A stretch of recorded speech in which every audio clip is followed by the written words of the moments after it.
reports. Of course, sure. Well, insecurity is another big concern in the country right now. How do you plan to address the violent attacks and kidnappings being perpetrated by Islamic extremists like Boko Haram and ISWA? And then in the southeast, you have secessionist agitation, you have those enforcing stay-at-home orders every Monday and just causing complete mayhem.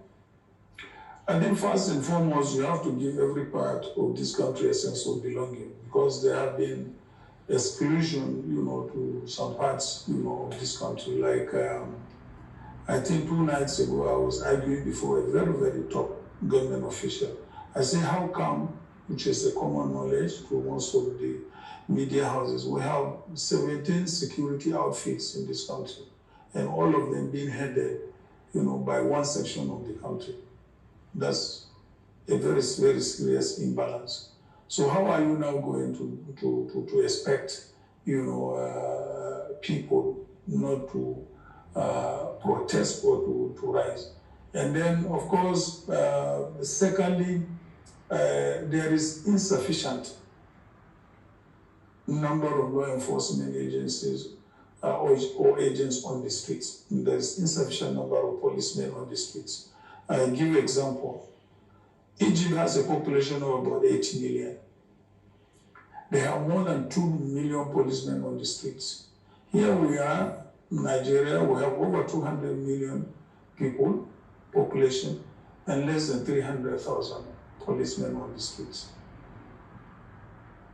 The numbers cannot done it. So there has to be a massive recruitment of Nigerians into the police, not only massive recruitment, but training and equipping. And then there has to be, every part of this country has to be given a sense of belonging. And I'm also a supporter for, state police. In the United States, there are about 3-4 levels of police. From state police to county police to borough police to city police, all types of police are there.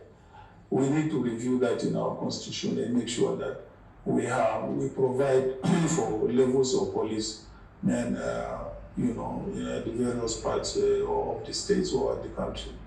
But when I was growing up, we had a local police, and we had only maybe 2 or 3 or 5 of them in my locality, and there was law and order.